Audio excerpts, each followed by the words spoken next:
Baik, assalamualaikum warahmatullahi wabarakatuh. Ya, nama saya Amri Setiawati dan saya adalah Kepala Laboratorium Pengajaran Kimia. Nah, dalam video ini kita akan memperkenalkan lab pengajaran kimia dan beberapa aturan saat kalian akan menjalani praktikum atau berkunjung di lab atau melakukan beberapa praktikum atau riset di lab. Nah, sebelum kita masuk ke konten, ya, yang pertama, laboratorium pengajaran kimia merupakan bagian dari laboratorium di jurusan kimia. Untuk letaknya ada di lab terpadu. Kalian bisa menuju ke lab terpadu, kemudian di lobi, ya, masuk ke lobi, langsung lantai 1 kalian bisa belok ke kiri. Nah, ini lab terpadu ya. Masuk ke lobi, belok ke kiri. Nah, ini adalah posisi lobi ya, kemudian belok ke kiri, ini labnya, yaitu di sayap selatan.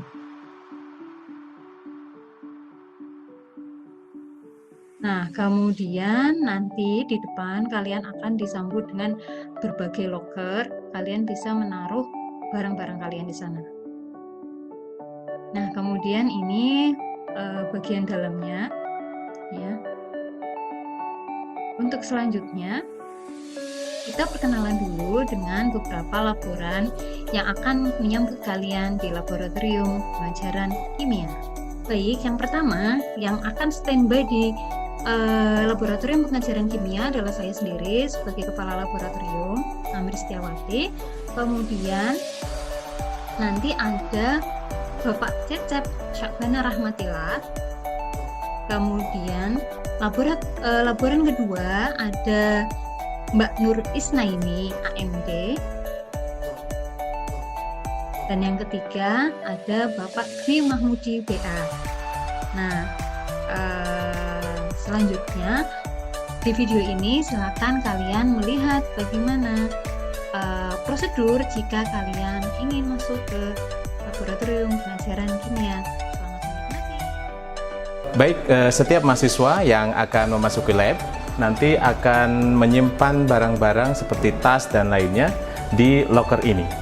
Tata tertibnya seperti tertera di gambar, bahwa yang pertama, loker itu bagi mahasiswa yang praktikum nanti harus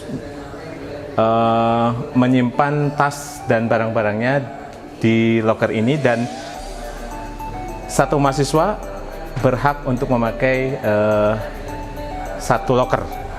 Nah, untuk masing-masing mahasiswa nanti akan mendapatkan satu loker, kemudian nomor urutnya disesuaikan dengan nomor urut presensi yang akan ditempel oleh laboran, ditempel setiap sesi praktikum.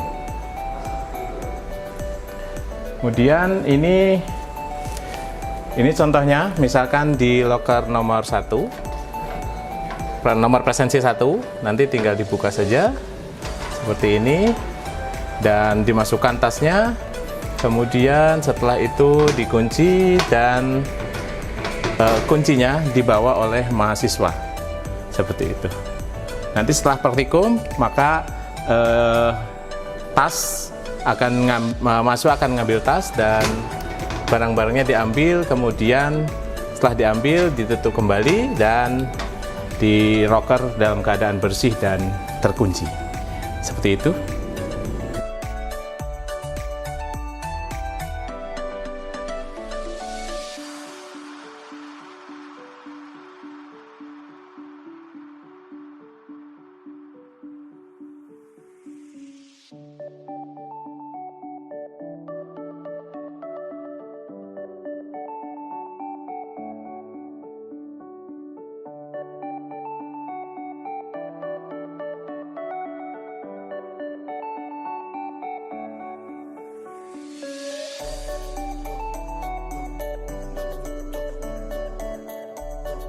Kali ini kita akan mengenal beberapa peralatan gelas yang biasa kita gunakan dalam kegiatan praktikum di laboratorium. Yang pertama, ini adalah buret,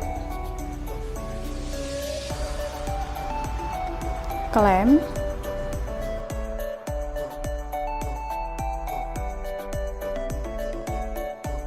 statif,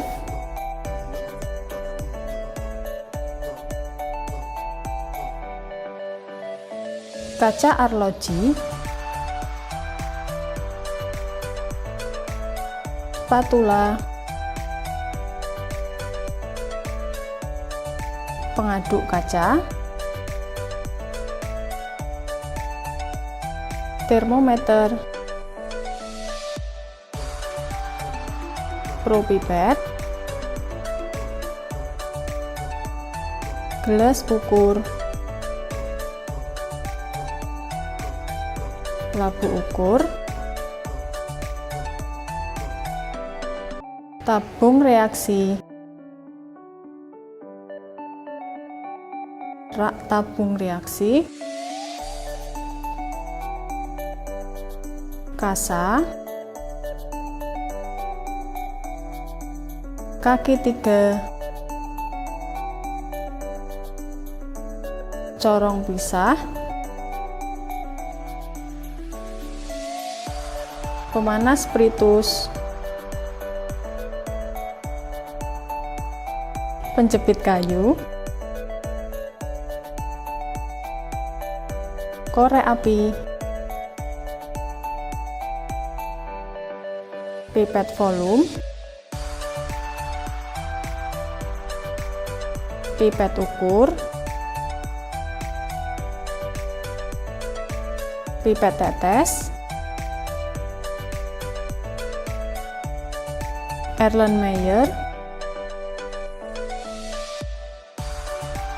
gelas beker, dan corong gelas.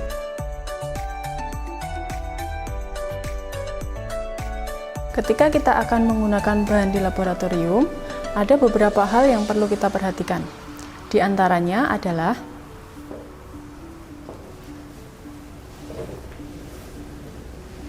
kita cermati nama bahan,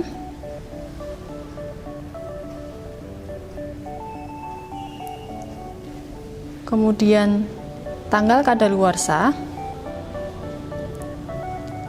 dan sifat bahan kimia. Selain itu, kita perlu mencari beberapa informasi terkait dengan bahan kimia yang kita gunakan.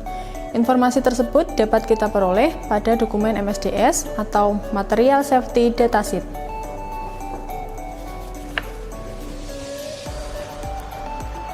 Di dalam MSDS, kita akan memperoleh beberapa informasi, di antaranya adalah produk bahan kimia, komposisi, identifikasi bahaya, penanganan pertama, cara penanganan dan penyimpanan, sifat kimia dan fisika, dan lain-lain. Ketika akan mengambil suatu larutan, kita dapat menggunakan pipet ukur dan propipet. Caranya adalah kita kempiskan dulu propipet, kemudian kita pasang pada pipet ukur.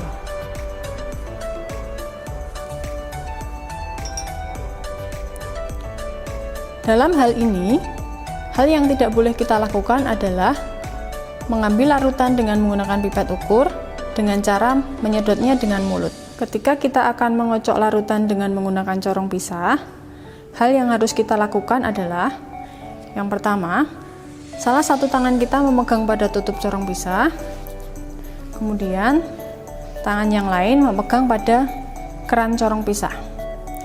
Ketika dilakukan pengocokan, diharapkan keran corong pisah ini dihadapkan pada tempat yang kosong. Kemudian, untuk sesekali kita dapat membuka keran untuk mengeluarkan gas yang dihasilkan. Ketika kita memanaskan dengan menggunakan tabung reaksi, arahkan mulut tabung reaksi ke tempat yang kosong dengan sambil menggoyang-goyangkan tabung reaksi. Kemudian kita dapat mematikan pemanas spiritus dengan menggunakan tutupnya.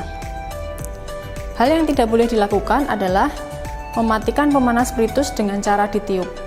Ketika kita akan mencium aroma bahan kimia, kita dapat melakukannya dengan cara mengibas-ngibaskan tangan di atas larutan. Hal yang tidak boleh dilakukan adalah menciumnya langsung dengan menggunakan hidung. Ketika kita akan mengisi buret dengan suatu larutan, kita dapat melakukannya dengan memindahkan buret ke tempat yang lebih rendah.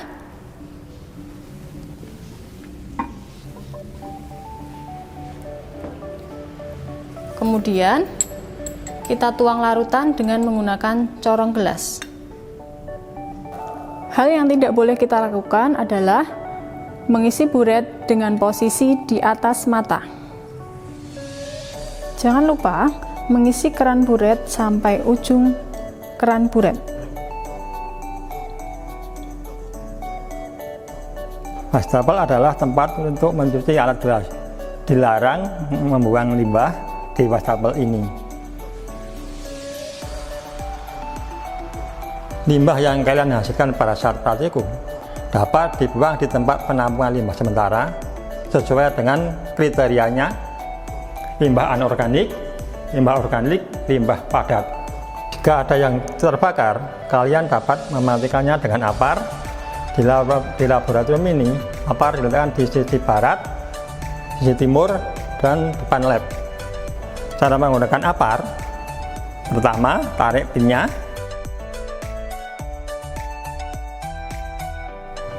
arahkan ke api, langsung ditekan. Jika kalian membutuhkan pertolongan pertama pada kecelakaan atau P3K, kotak P3K ada di ruang preparasi atau ruang laboran. Ini adalah alat safety shower dan digunakan ketika praktikan atau mahasiswa yang melakukan praktikum terjadi kecelakaan, terpecik zat kimia di badannya atau di mata saja. Ketika terjadi kecelakaan, mata kita terpecik oleh zat kimia, maka kita harus segera membasuhnya dengan air. Datanglah ke alat ini, air shower, kemudian kita buka tutupnya, kemudian kaki kita menginjak yang warna kuning ini. Pastikan wajah kita didekatkan dengan air shower ini. Nah, seperti ini.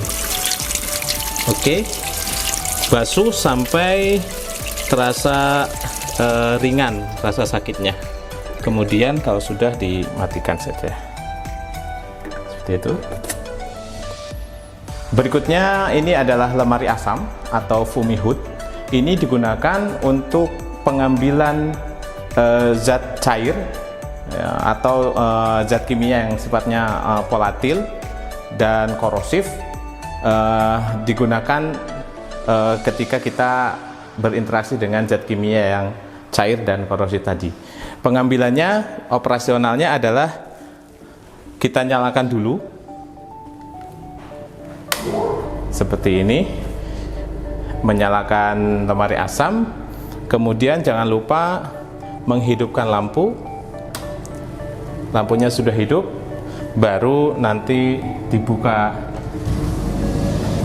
lemari asamnya, dan kita siap untuk melakukan pengambilan bahan kimia yang cair dan juga bersifat volatil seperti itu. Kemudian cara mematikannya, berarti ini tutup dulu, jendelanya tutup, kemudian dimatikan lampunya, kemudian baru dimatikan listriknya. Oke, seperti itu penggunaan lemari asam. Ketika ingin menggunakan alat yang menggunakan listrik, maka kita harus berhati-hati dan memperhatikan bahaya listrik yang ada labelnya seperti ini, bertegangan tinggi, agar kita terhindar dari kecelakaan. Pastikan ketika menggunakan alat yang mengandung listrik, kita tidak menggunakan cincin dan juga jam tangan. Kalau masih menggunakan jam tangan, maka bisa kita copot terlebih dahulu, karena cincin dan jam tangan ini sebagai elektrod pada tubuh kita. Ya, kita bisa memperhatikan kabel apakah dalam keadaan baik. Bisa terlihat seperti ini, kabel yang dalam keadaan baik. Dan ini contoh ke alat yang kabelnya sudah tidak dalam keadaan baik. Nah, ini tidak layak untuk digunakan karena ini akan bisa membahayakan praktikan atau mahasiswa yang melakukan praktikum. Seperti itu. Oke. Kemudian ketika ingin melihat alatnya baik atau tidak, maka kita colokkan. Nah, ketika alat ini berfungsi dengan baik, ketika di-on-kan akan hidup seperti itu, dan ketika di-off-kan maka dia mati seperti itu. Ketika kita ingin menggunakan alat yang mengandung listrik, maka pastikan kita berdiri di tempat yang kering, tidak basah ya, tidak basah. Maka pastikan lingkungan kita kering dan kita akan nyaman untuk menggunakan alat dengan aliran listrik seperti itu. Bila kita menggunakan alat-alat yang berputar ya, seperti ini, magnetic stirrer dan seterusnya, maka pastikan rambut, kemudian dasi atau kalung itu masuk ke dalam jas lab.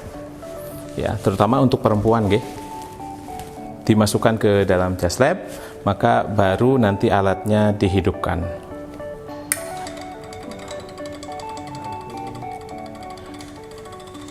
Terima kasih adik-adik semuanya karena telah menyaksikan video pengenalan laboratorium pengajaran kimia dan video safety.